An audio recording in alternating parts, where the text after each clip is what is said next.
I'm proving the failing of eating. The failing of eating problem.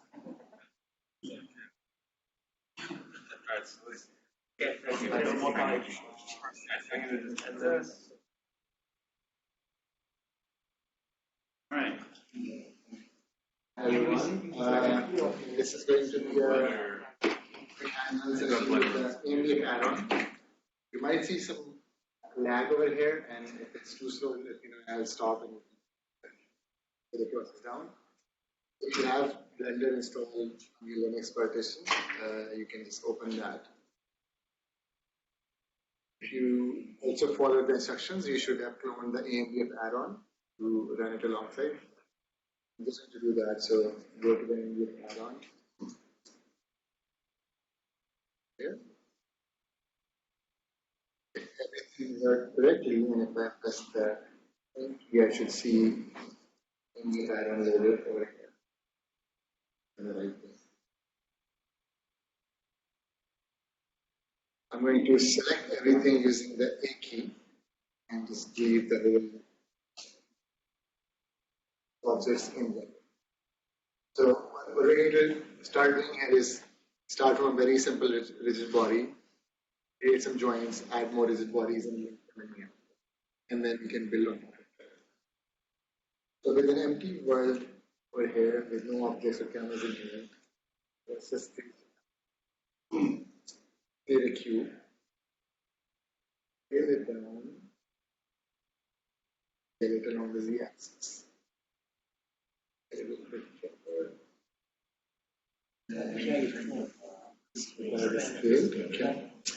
I have one empty mesh in Blender. Is this being recorded? Yes. Yeah. Well, hopefully at least one will work. Yeah. There's an open source. So we have an empty mesh. It's not a rigid body at the moment. It's just an empty mesh. Does somebody have a question? Oh, well, so they make make this into a rigid body. We go to the physics tab over here for the physics properties in Blender. There you'll see two AMBF options. You either create a rigid body or create a ghost object. We're not using ghost object now, we're just using a rigid body. So I click on this thing and it will fill in some default properties such as mass, automatic calculation of inertia, the collision of this body, and a bunch of these other features that I'm going to make bother with that. What I am going to do though is make this body static. So this can be an anchor for other bodies that attach to it. So clicking on the static tab, you'll see that that will essentially make the mass of this and move it in some direction. I'm going to just select on this, copy paste it, and just along the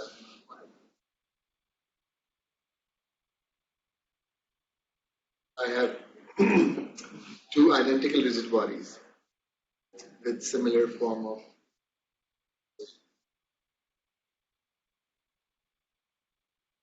If you click on this body, you'll see it has the same physics properties that the first body had. I'm in fact going to select the second body and make it non-static and keep its mass to 1.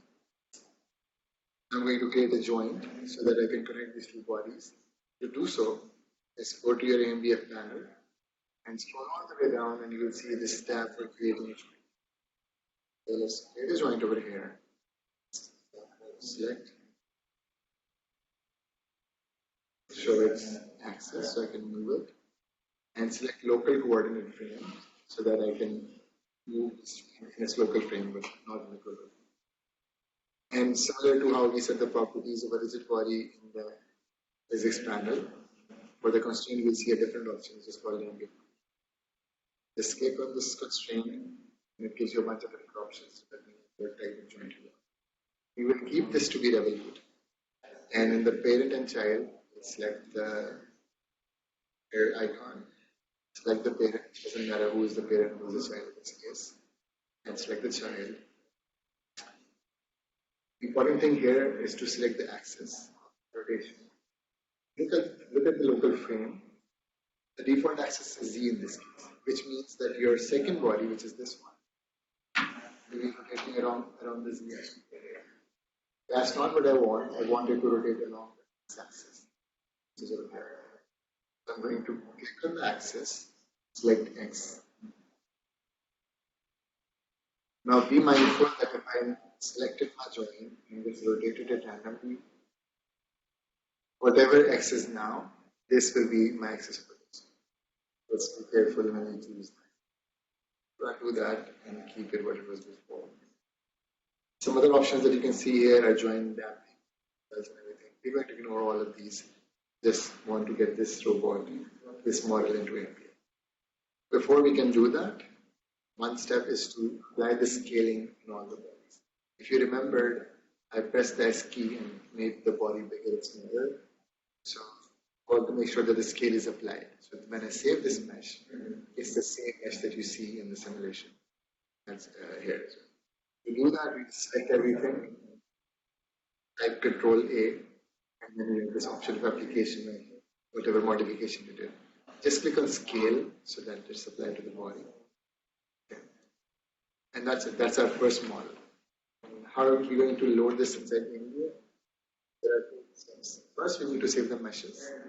And second, we need to save the YAML or ADF. To save the meshes, if you go over here, in the panel it says Create Area. There is an option to save the meshes. And you can specify what location you want. So to do so, let's open this folder icon over here.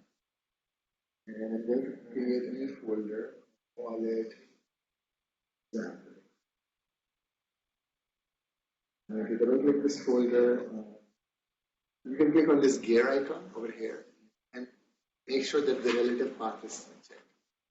The advantage of using relative path is that this ADF this entire package could be sent as a folder to somebody else, and they wouldn't have to tinker with the paths because all the paths are relative.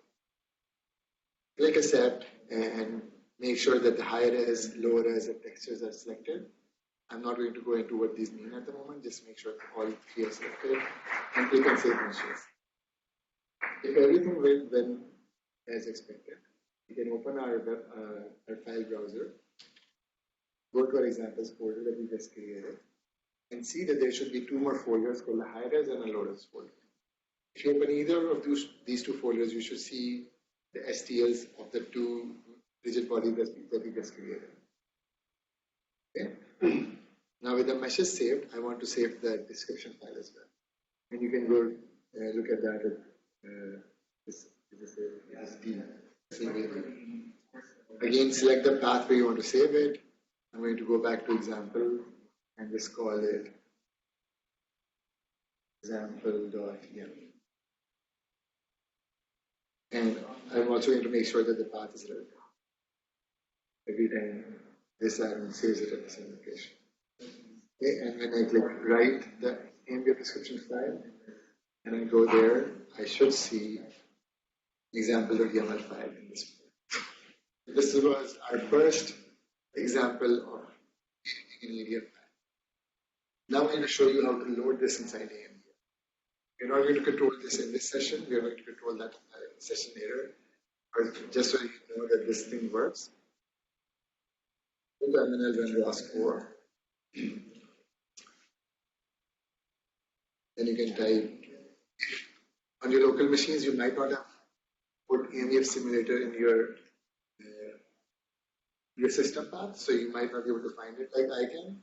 But to do so, what you can do is if you did sudo lns, which is a soft link, and go to, in my case, in simulator, and I can just place this guy using the local input. By doing so, you don't have to actually go to this folder every time running your simulator. That's done. In the simulator, to launch a ADF file that's not inside a launch file, I use the A flag. This is to launch provided through command. You can see the list of options by typing H. There's a lot of different options that you can look into. We're not going to bother with that at this moment. Just going to load this. I think saved it.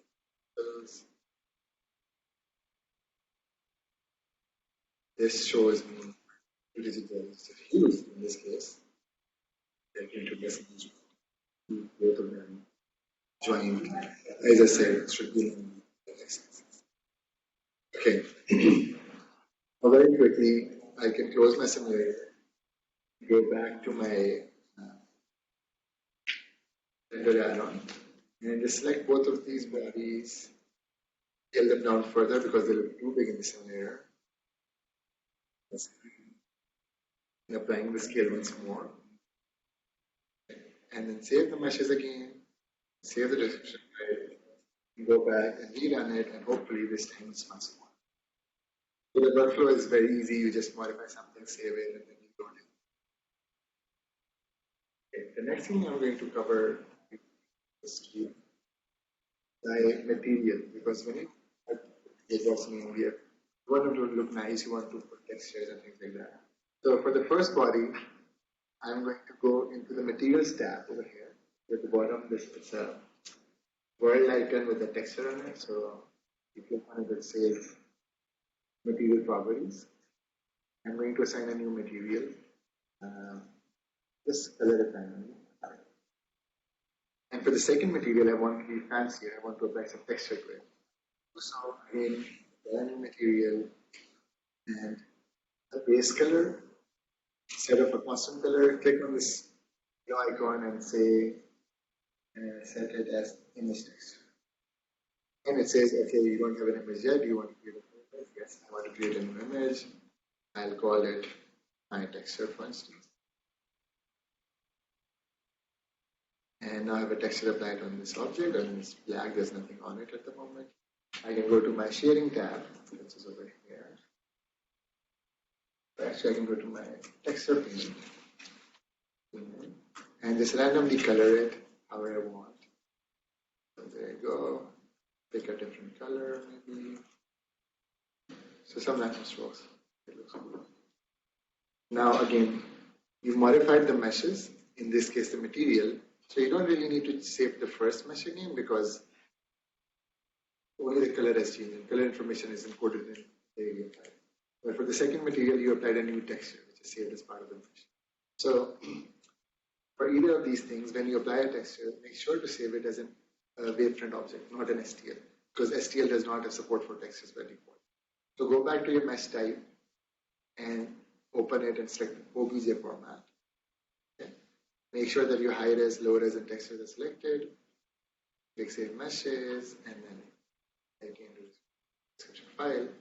And hopefully when we load it in the AMBF this time, this should pop up with the new materials and textures applied. So it's that simple. Okay, just building on that quickly, how much time do I have left? Well, we started a little late, so I mean, I think whatever. Okay, just a few minutes. It should be about 5. Okay. So with these basic examples of setting material and setting the properties, we didn't really go into physics and collision. And we can spend all day about talking about all the specifics that you can set using this AMBF add-on. But we are going to go into something that's very important, and that's collision. So let me just go back to our texture block over here. This is a cube. By default, AMBF will save a convex hull to represent the collision of this thing. Whenever you're doing fine interaction with an environment such as the surgical body challenge, collision is the most important, the most complicated thing. And you want to simplify it as much as you can, but there's only a limit how much you can do. The challenge with making a good collision environment is that it's a lot of fine tuning by hand. The add-on luckily gives you so much control that you can do that visually. You don't have to really, check on the margins. Description file. So, extrude object selected. Let me zoom in on that. I'll go. And I'll scroll down a little bit, and you will see that in collision type, I don't know how you can see the collision type. So it says it's a mesh type of collision, and what type of mesh it's using is using a convex hull. So if I click the collision mesh type, you can see there are multiple different options. There's a concave mesh, there's a convex mesh, and convex hull. Convex hull is the most optimized mesh representation, and concave mesh or track mesh is the worst. what concave mesh can do, it can model holes and concavities in your collision. So you really want to reserve it for static objects with very low vertex count, maybe 100 vertices. So that's why the default option in the add-on is concave. But make sure if you have objects that are concave or have holes in them, default convex hull over here, those holes will be filled. So it will be a convex hull, so you can't pass through it. Now looking at the collision type itself, mesh is not the ideal. Ideal collision is actually either a singular shape or a compound shape. So think about this in terms of if I had this object over here and I presented this with a singular shape, the shape was a capsule. So this.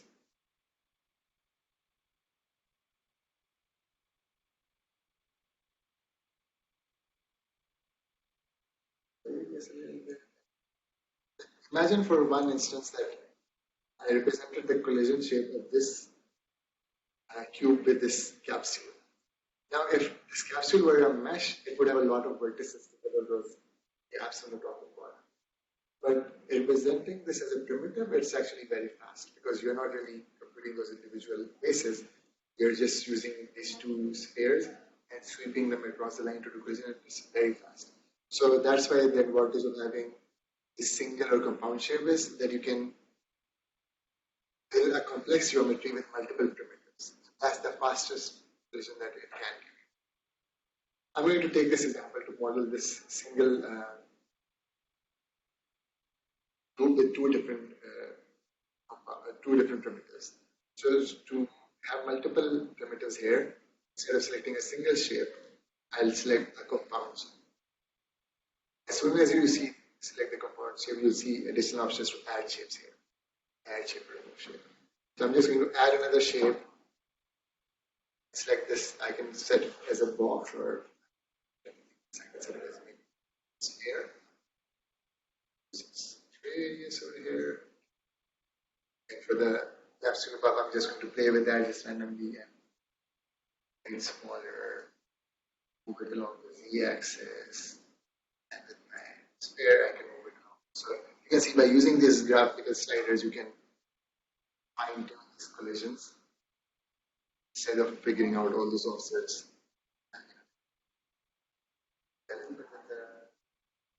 Yes.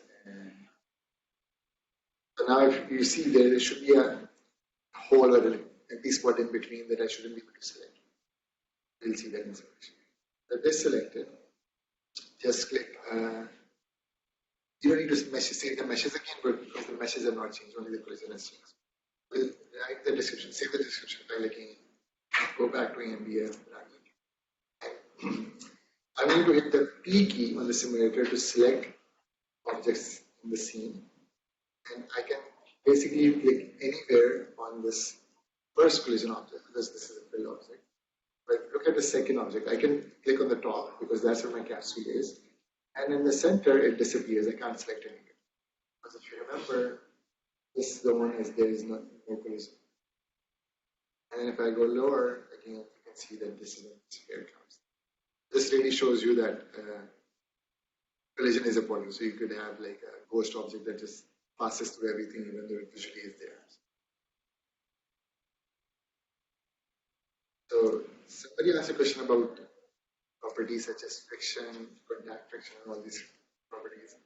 If you let's go back to our first body, and if you scroll down, you will see properties here such as static friction, rolling friction, linear damping, and restitution. You can play around with these values. Just make sure that in physics simulations, friction works on a pair of bodies. One body has a friction coefficient of 0. Other body can have like infinite friction. When they're multiplied, the friction will be 0. So you need to make sure that both the bodies that are coming in contact have a reasonable friction value. Finding the right value is a bit of a trial and error process, but you can go to Reddit and look for common values that you can make wood or steel or all these kinds of stuff.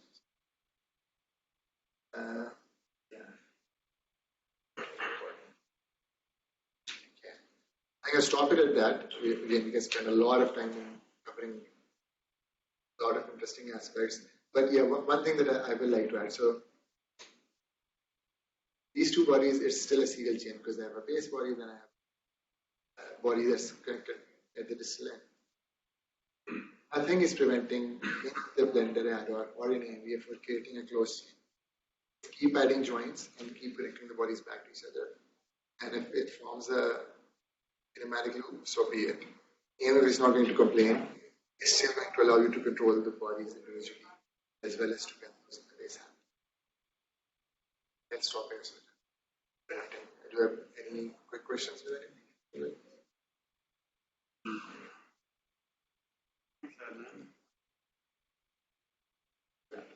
Quick one. You done any soft body? Yeah, so the software parameters are numerous. There's so many. So we have not added that to the AMBF add-on yet, but you can simulate the mini AMBF using ADFI. But then you'll have to manually select the values. What I do is I start with a rigid body and save it as a rigid body, but then I go manually and set it as a soft body and set it as some more work to use up those 30 parameters. Is it possible to simulate like a sponge? Yeah, so it's soft body. Like we can do both pressure and volumetric constraints. So with pressure and volumetric constraints, you basically calculate each phase direction and how much deflection it has, or the volume of the object. So those you can use to the response. And then other ways as well. So these are just two different.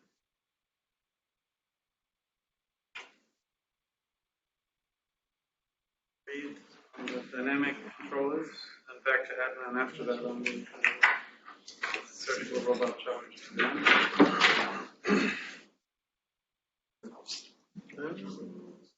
Sure. Probably. Oh, you have also?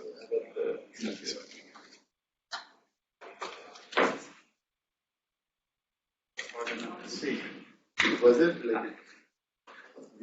Under menus, I couldn't make it out here with the recording. When you're on the command prompt line, it was fine. Okay.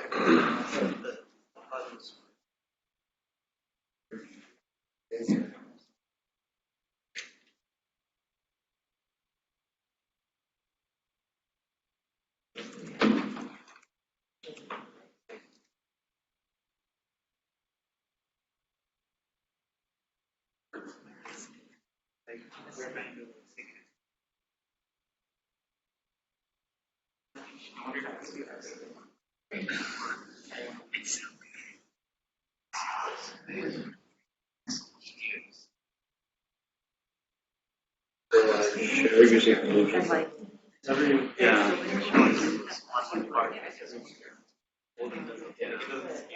I didn't connect the HDMI. Try that if that works. I can share the screen from. Just share it on the. I'll just slow. Let's try the.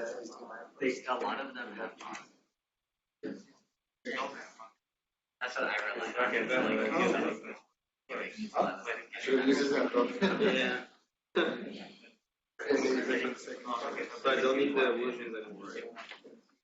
You might. No, you want to share. You're going to share your screen to that. Yeah, you still push here. Yeah, you can still share your screen. I'm the 80%. I'm trying to think.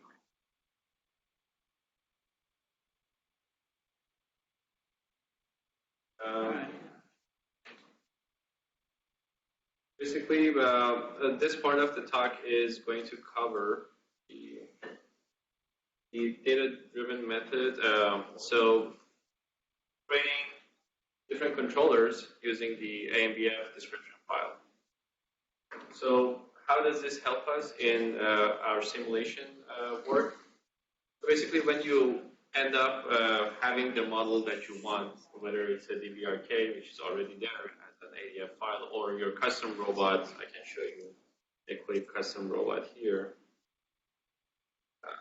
like this guy in here, which we're actually going to be creating later in the talk. So you want to have a really quick way of using the ADF file of that robot and create different types of controls, let's say inverse dynamics. So our lab have created this server that is based on ROS service calls that takes this ADF file, parses through it, creates the kinematic chain of the robot as well as the dynamics chain, then uses the RBDL library, which is the rigid body dynamics library. Maybe some of you use that in an automated way, and then provides you with this service calls, the API calls, for you to be able to get or actually query anything that you are interested in, whether it's kinematics or dynamics related to that robot that is running in your simulation. For example, you want to have access to the Jacobian. You just create a service call, give it the Jacobian. In real time, it's just going to calculate it and give it to you. Farid, I don't think that your stuff is showing up online. Yeah, I think you just shared that.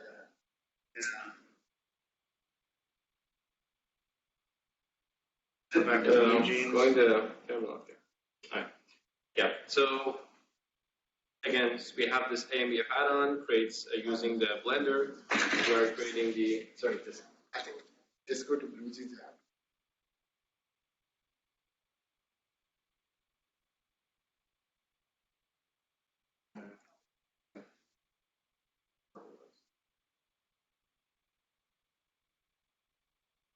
Share screen. Share screen. Go to entire screen, maybe, or do you want to do this? That might work better. both of them on the same. Yeah, it showed up. All right. There you go. Okay. I was mirroring, so. Yeah.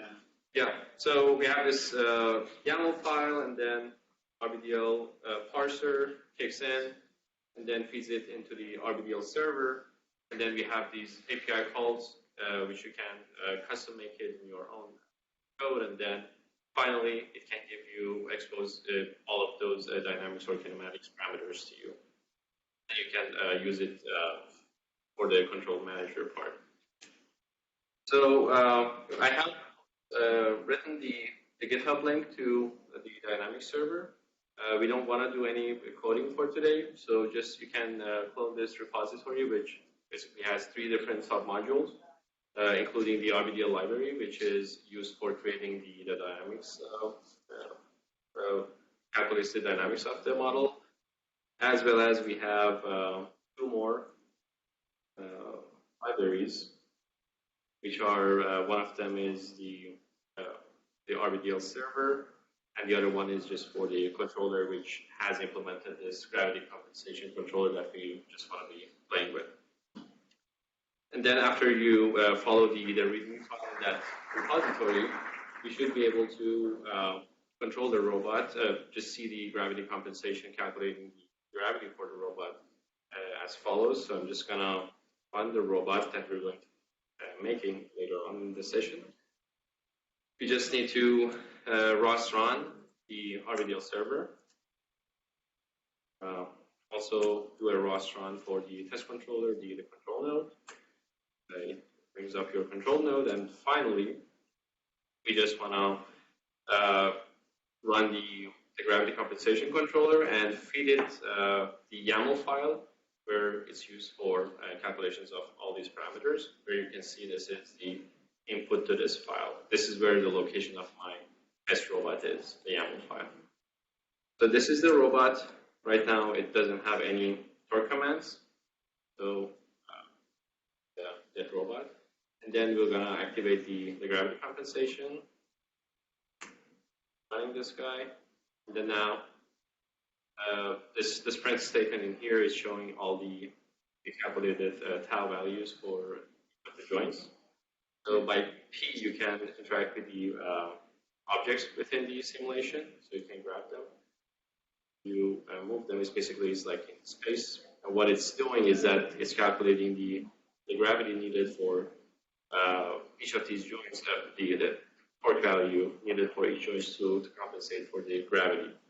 So you can basically move around and it should be holding the position. So that's the a whole lot of different calculations is running underneath, as you would imagine. Most of the calculation is done using the RBDL, because RBDL right now knows the model and knows the kinematic chain of the robot, and then it is compensating for, it's calculating the tau value using the inverse dynamics calculations. But the desired acceleration and velocity is 0. So what it's giving us is just P1 gravity term. Then we have that. You can implement, for example, this one for your controllers, or you can have like a full inverse dynamics controller that also gives you the controllers and inertia terms.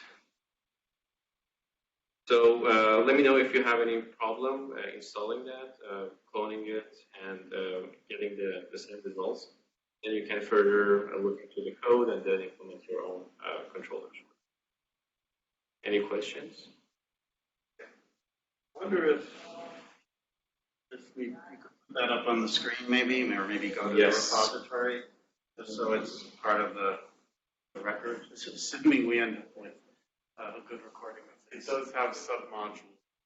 Yes.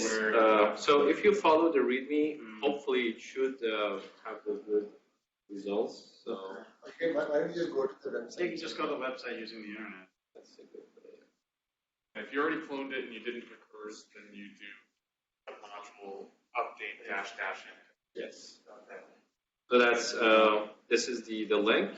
The repository is public, so you should be able to have it. And this is like the way to clone it. And then let's see, just follow the README file. I haven't tested it technically, README file, but hopefully I just. That's setup.sh. Oh yeah, so this helps you. I mean, that's if you look into if you go to that repository for RBDL and look at the file, it's nothing but just making a directory for RBDL. It's just basically instead of writing will make blah blah blah, it does it for you. It's just like 4 or 5 bash lines that's just there. You can just do it manually yourself if you like.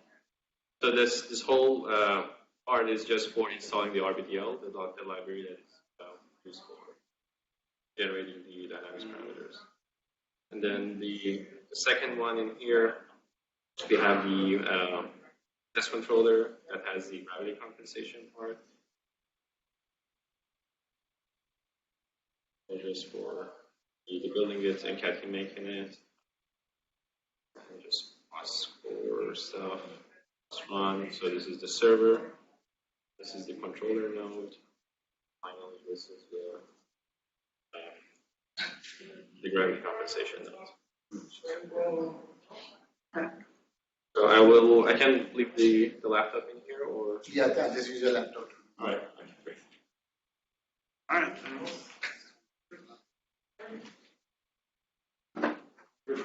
I don't think you have the surgical body setting on this laptop, so I'll run that in the background. Okay.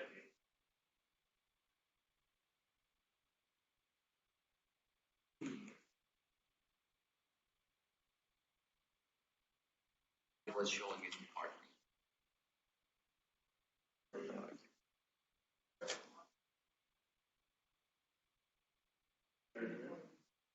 Where is If we go to the set, go up, there's a setup, more system setup here, here. So most of you should already have this, but if not, I'm just going to put this in the background while we are discussing.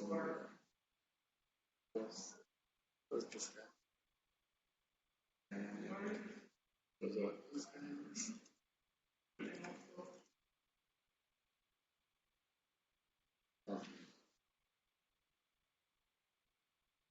What's in this one, please? Should I close this one? I don't know that. I'm going to open a new Yeah, one. just close it.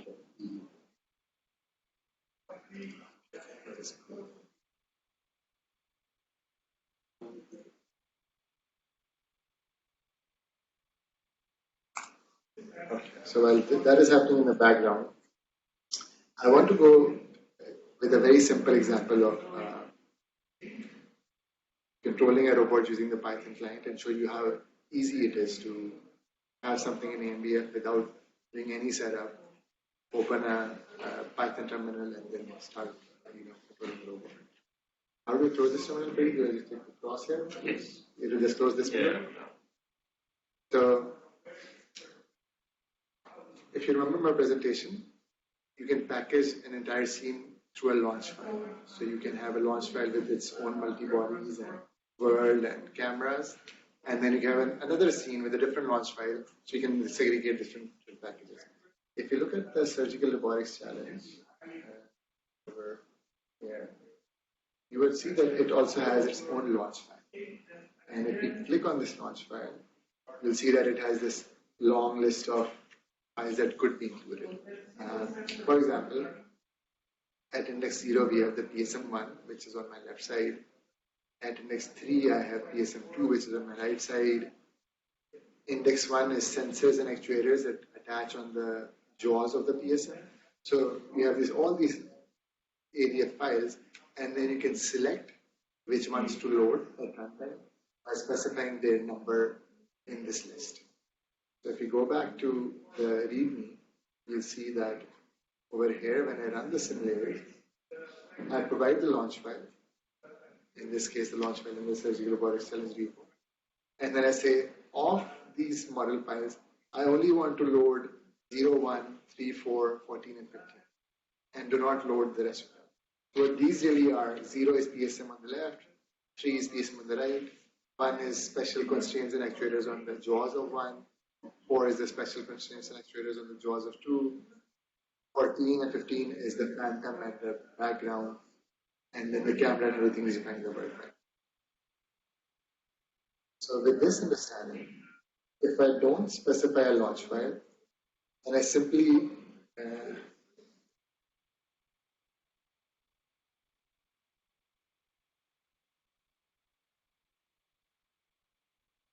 without specifying a launch file and directly using the L flag, this means that I'm using the default launch file that comes with AMBF, and that is inside the core AMBF repo, and that points to its own models.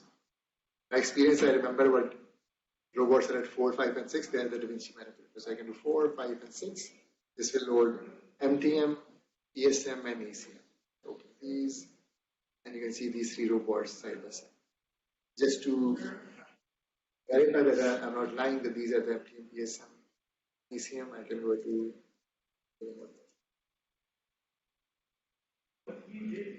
and go to the launch file, which resides in the models folder, description, and launch.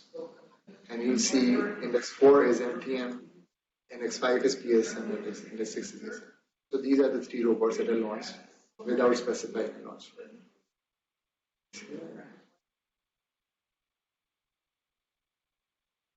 Okay. So with this running, let me open an instance of, is this equal to 18 or 16? 18. Yeah, should have. So can you guys see my window on the lower right? So I have a Python shell running, and I did not do any setup. I did not have to write any controller files to interface the robot. They're naturally communicating through ROS.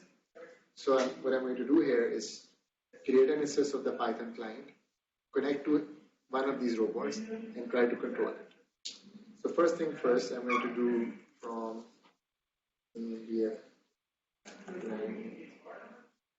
port client, create an instance of this client, and make sure to connect it. Okay. So now I have a client that's connected to this AMBF instance. I can see what objects are available by saying get object names. And it says you have all these objects that are ready to be interfaced with this Python client. Now what I want to do is want to get a handle to, let's say, the base of the PSM. This link over here. And then control all the lower order joints using this base handle. So this base handle is called PSM base link. When I'm clicking, it's showing base link, but it's really the full namespace is the PSM base link. So I'm going to call it PSM equals to client get object handle.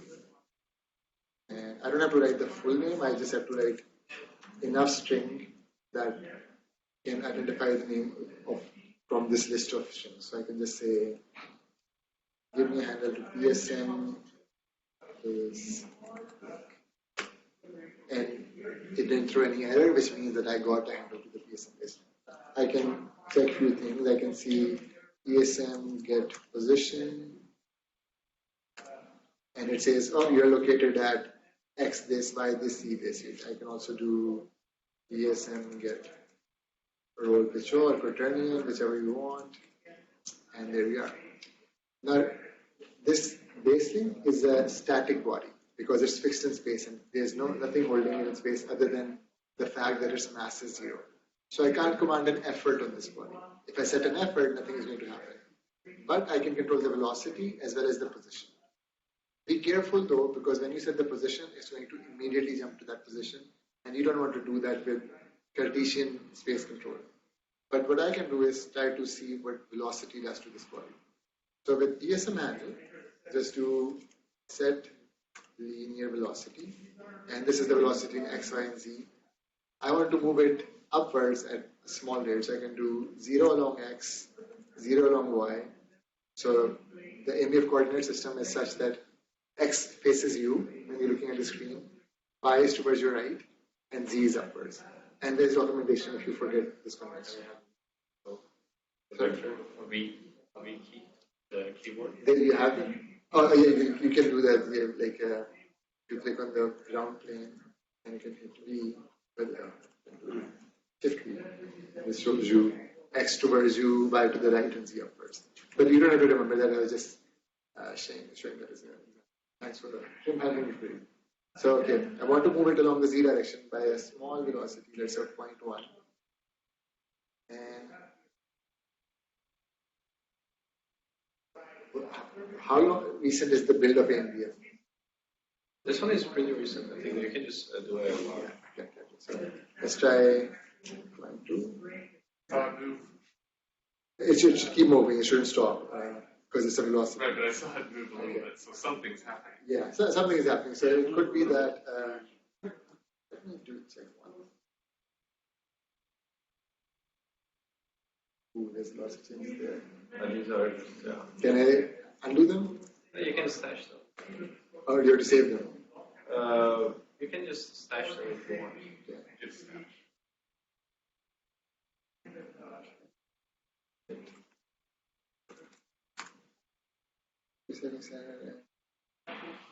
Yeah, that's AMBF 1.0. Oh yeah. Okay, so I'm going to check AMBF 2.0. So this is a very old version. It's like more than a year old, but you can see this still works, so that's good.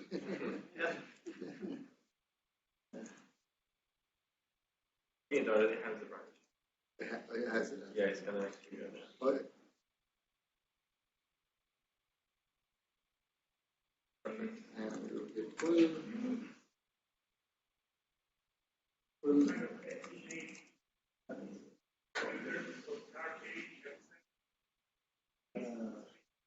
Okay, forget about it. We'll stick with that. You could switch to your laptop if you want. Yeah, just trust me that this velocity control for static body was added in 2.0 and a whole lot more features. But trust me, it works. So you set the velocity and it should go with that. Okay. So this was the control of the base. What if I wanted to control the joints? That's just as easy, if not easier. So I can do Bsm and get joint names. And it tells you this is the joints that it found.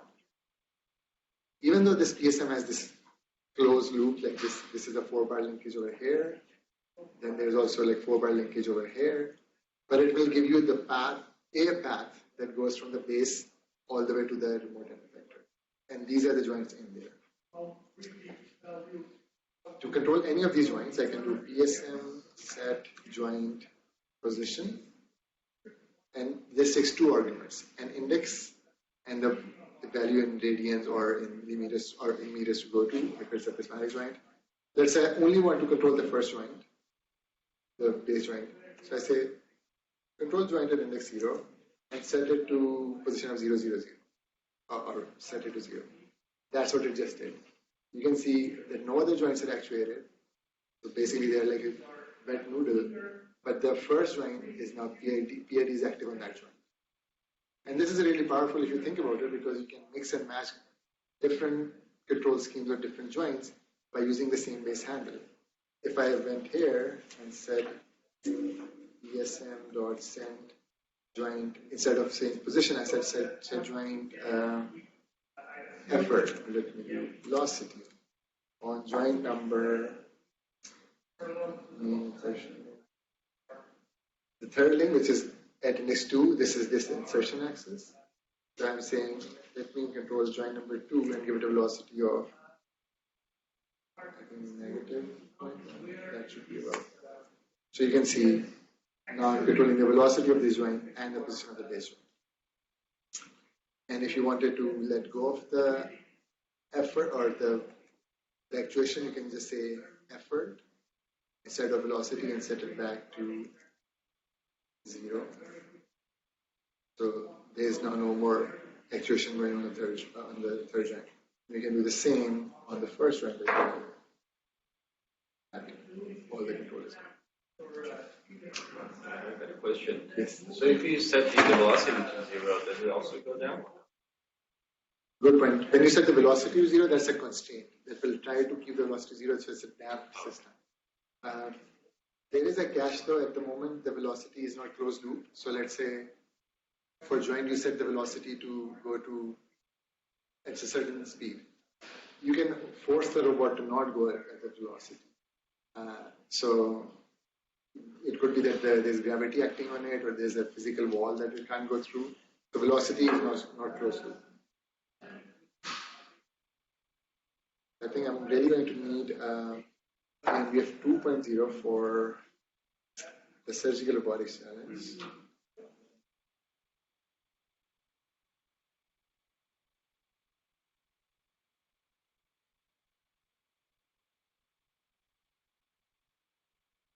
Because the origin is okay, I think that's why. Check out. Yeah. Upstream.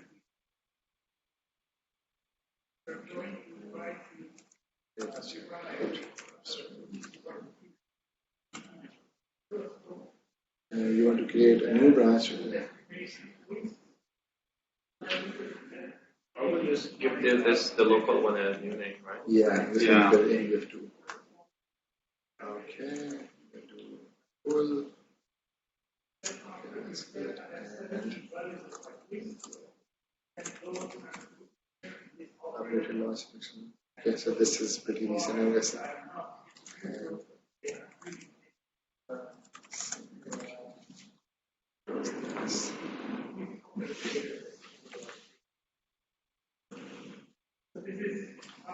And this is very good. Really hands-on, you're building it. Yeah, it shouldn't take that long. I think this is a decent. But yeah, you can see that I'm happy to report that AMBF 1.0 works for most parts. So the reason we are switching to AMBF 2.0 is because we have so many more new features that are required for the surgical robotics challenge, which weren't there in AMBF 1.0. But we should still be able to launch the arms and run them. Does anybody have any question in mind?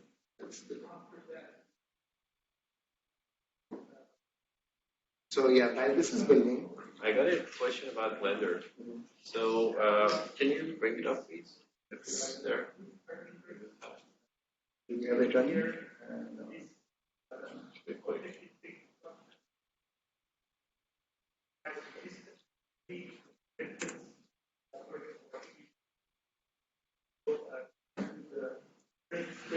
So just in the AMBF plugin.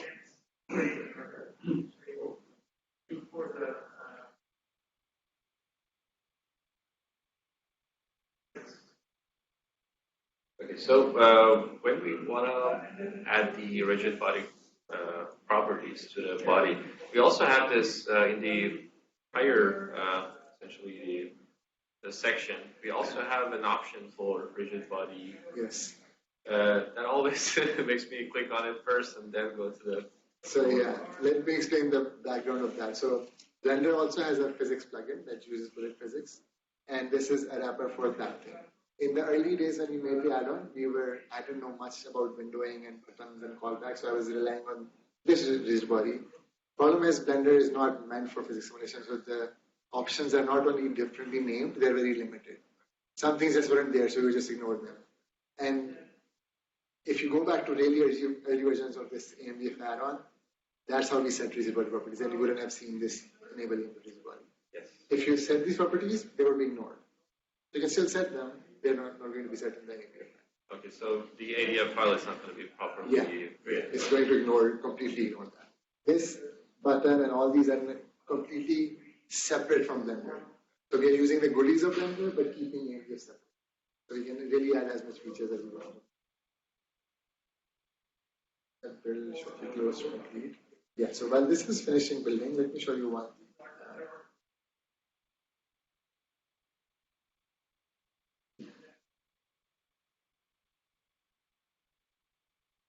I thought I had the surgical robotic challenges open here.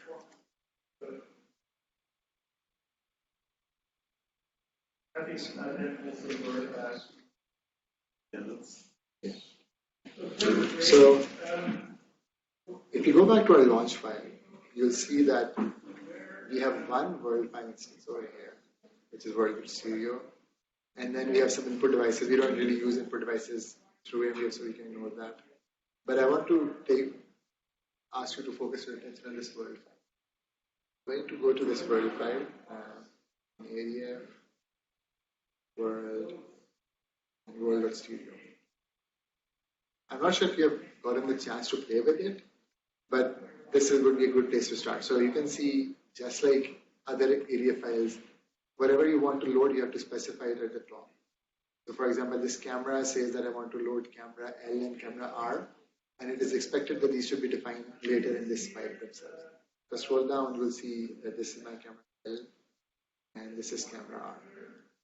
I may have other cameras in there, such as camera 3, which is not loaded because it's not added to this header list over here. If I did want to load that, I'll just put a comma here and say camera 3, and that would also be loaded. With AMBF 2.0, a good feature is that you don't have to specify lights and cameras in the world file. You can specify them in any description file. So previously, up till earlier versions of AMBF 2.0, this was a big limitation. And if you wanted to load a camera, you wanted to attach it to an end effector, you would have to define it in the world file, then find the appropriate parent in another file, and then load them together. That's no longer the case. Okay, so AMBF is built. That's good.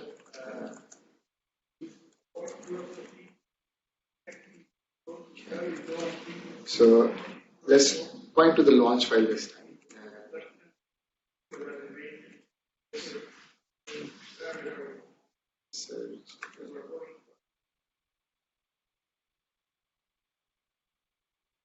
I remember these indexes because I've done this so many times, but you can always look them up. The flag P in this case is to specify the physics frequency loop. By default, it's a kilohertz, but we don't really need a kilohertz for this, so I'll set it to 220 hertz, which is reasonable. The -T flag is to use either fixed stepping or dynamic stepping. What fixed stepping does is, regardless of how slow or fast your computer is, every time it's going to compute the next step, that's going to ensure that it's going to compute the same time step every time. If you use a dynamic time step, then that may make the simulation unstable if you have a lot of globals. We'll use T equals to 1, and then we recently added one more flag, which is to override max communication frequency, and I'll quickly explain what that is. All the AMBF objects that you saw here, like these ones, they have a base frequency and a max frequency. A base frequency is the minimum frequency that they'll communicate, and the max frequency is the maximum frequency they'll communicate. If you're commanding them, they'll switch to their maximum frequency, which could be kilohertz. And if you're not commanding them, they'll switch back to their base frequency, which is 50 hertz. Since we're running the simulation at only 120 hertz, we don't want this communication interfaces to be communicating back to us at such high frequency. So by adding this flag and setting this to 120, we're capping the max frequency. This is really useful to take load off of your computer if you're doing Docker to train or all this kind of stuff. So,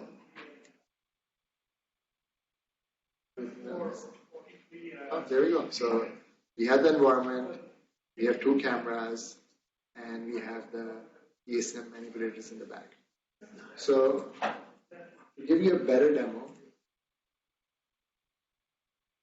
By the way, if you move your camera and you misplace it and you want to get back to it, you can use Control V to reset the camera position. And these shortcuts should be documented in the wiki. Similarly, if you misplace your rigid body, in this case, let me pick up the needle and throw it somewhere, and you wanted to bring it back, you can type Control R to reset the position of the rigid bodies. Okay. To give you a good demo, I brought this haptic device with me all the way from Baltimore, but I forgot the LAN cable, so I can't connect it to my computer. You want the razors? I've never tested them, so I don't know how they work. But luckily, we have plenty of good scripts to still control PSMs without needing a haptic device. One, you can always use the Python client to do so. So I'll have to.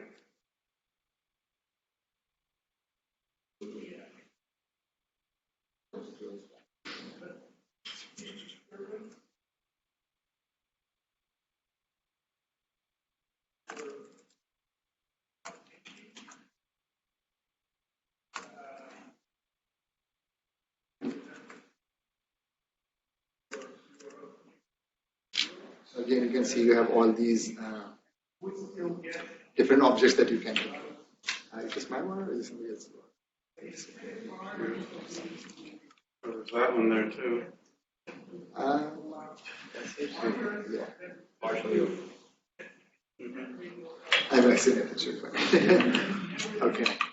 So one way to control them is to again follow the example that I showed you earlier, or you can use some utility scripts that we provide with the surgical robotics team. Open my file browser. Go to surgical robotics challenge. Scripts. And we have a lot of scripts in here that you might have had a chance to go through and use, but if not, we'll show you some examples. First things first, since these scripts rely on relative scripts within this folder, you need to install this as a Python package. But you install it with the -E option. I think what that does is it's not a final form, so if you make some changes on the fly, it will update your packages, something like that. I don't know, but it works. So let's go over here. It's free. I'm going to go to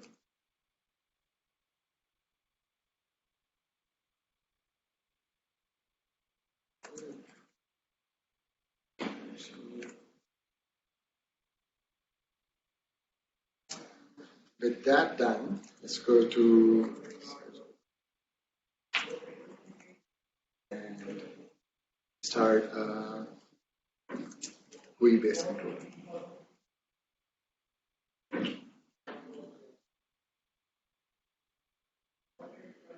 Now, this GUI that you see, internally it's using all the same commands that I showed you earlier, like the Python client, the join interface, the velocities and efforts. So you can really go to source code if you wanted to control that. And I have these two GUIs for each arm. Let me start with the first one. This is going to control the arm incarnation space. Let me zoom out a bit. So this is controlling the X of the robot. You might see that the arm is not moving in a straight line. That's because the collision of this phantom extends beyond the visual boundaries. So we don't want the needle to fall through. So that's why it doesn't appear to go in a straight line. I can also move in the Y direction and in the Z direction. And I can also control the placing degrees of freedom using the script. And at the same time, I can also open and close the gripper. So, yeah, this is all you need. You have this script, and you want to figure out how to control the simulation. Just go look at the source code of this Python script. If you wanted to control the ECM, you have a similar script, and you can do that. This is controlling the face joint and insertion. Back to where it was. Any questions so far? Now, one more thing that we're going to cover. How many more minutes do I have here? Well, we've got 15 until the end of the workshop. Okay, so I'll maybe take 5 more minutes, and if somebody has any questions, I don't want to drag it too long. Now, To publish the depth and image information, we're going to edit the world file, the camera specifically. So let's go back to our folder, surgical robotic challenge folder. Go to the world file, which is over here. World folder called world.stereo. Open it in your favorite text editor. Let's go to camera L, and if I want to publish the image, I can just uncomment that. This is going to publish the image. If I also want to publish the depth, also uncomment that. Just by doing so, by these two flags, we should be all set. We now have. Choose some default resolutions. Yeah, I have. It will use 640 by 480. That's the default one.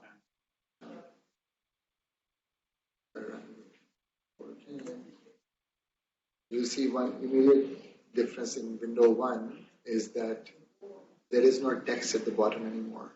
And that's because if you render the text and then try to compute the depth, that text shows up as depth, and that's like 0 depth, so you don't want that. So if you have the publish image or depth flag checked, we hide the text. And to see that if the image is actually being published, you can use RBIS. How do I make a new tab in here for you? Do I Control Alt R or B. Control Alt? Perfect. So let's just.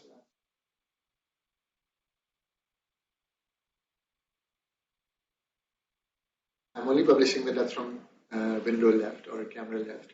So I can go to add here by topic, select my cameras, and for this case, let me just select image first. And there you go. I can see my image that's been published by AMBF, and it seems fine. What if I wanted to see the depth? Go back to add by topic, and instead of selecting image, select depth.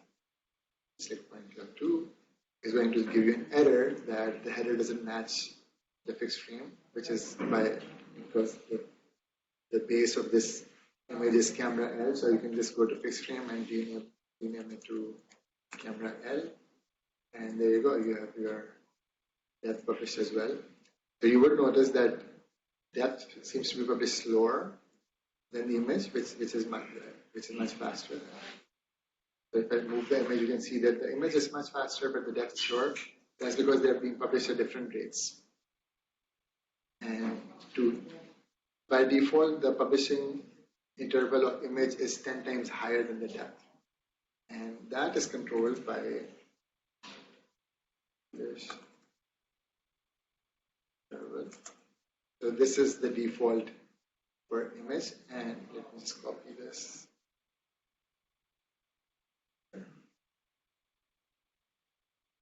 And the default published interval for the depth is actually 10.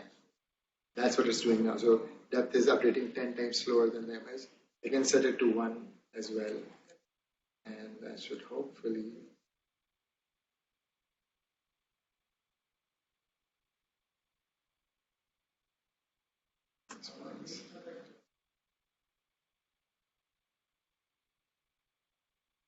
so you can now see that the depth is also being updated as fast as the image.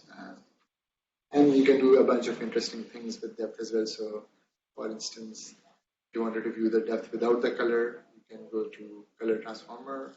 Instead of RGB, you can see intensity, so you're not distracted by what the color is. And that's pretty easy. Let me go back to RGB. Now, what if you wanted to publish the segmentation index? Because you can see this is not the segmentation index. This is affected by different lighting scenarios.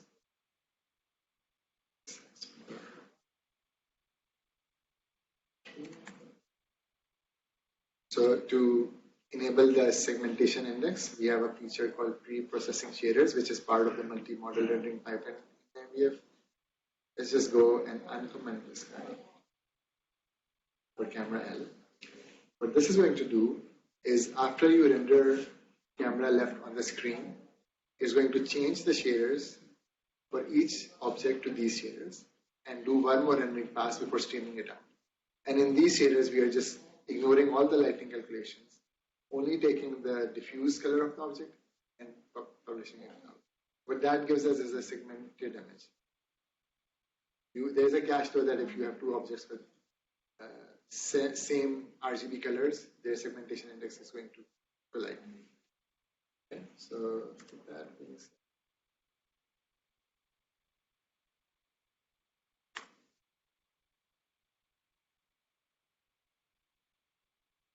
you can now see in RViz, this looks like a segmented image because there's no, you can see there's no lighting, or you can see that there is no lighting information. It is purely the segmented color. And you can use the pre-processing shaders for really anything. This is just one example. Stop at that. Hopefully this should have given you a decent intro to different features of AMBF, but I'll take any questions. Yeah. Questions? Is everybody familiar with our mailing list for the surgical body settings? Yeah, I'm wondering, we should also use, people also using the issues. Both they are. But we can put the mailing list on the surgical body settings repo as well, so. Yeah. Because I don't even know, unless I... Yeah, that's one of the things I need to figure out is a better way of handling kind of communication for this. A Google mailing list is one thing, but maybe we should have a Slack channel or something. Yeah. Any suggestions about ways to handle this? We could also have a mailing list. The mailing list that's there right now only goes basically like to you, me, and Greg, and it's more for sort of administrative things. We could have a mailing list that people could join and sort of interact. That might be something worth doing. Or maybe that's too old-fashioned and everyone uses Slack now. With the Slack, everybody can see everybody's response. Yeah, but the same thing here. I think it makes sense. It makes sense to have a shared channel as well, whether it's another mailing list or a Slack channel.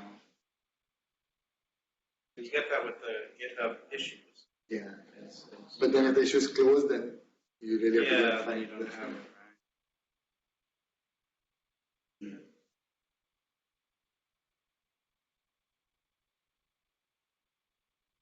I prefer Slack. Slack, yeah. But you really have to buy a channel because there's a limit of, 7 members. After that, your conversations start getting deleted if they're, and you have 2 GB. Oh, right. Well, if GitHub issues stay there. Yeah, if the GitHub issues stay there, so there's the mailing list would keep the history, right? I wonder if a stack, the Stack Overflow or those kind of things that have a blended community if it's free or something. Because that's really a really good place to ask questions. Yeah.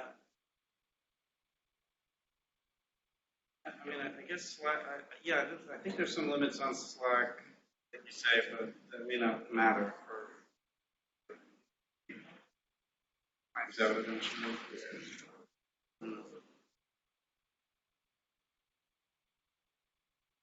Well, it's on 12 o'clock. So anyway, thank you.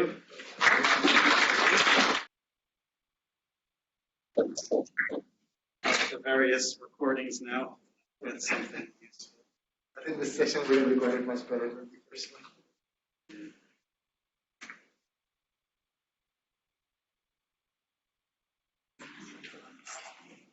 So that one's done. Now there's this one.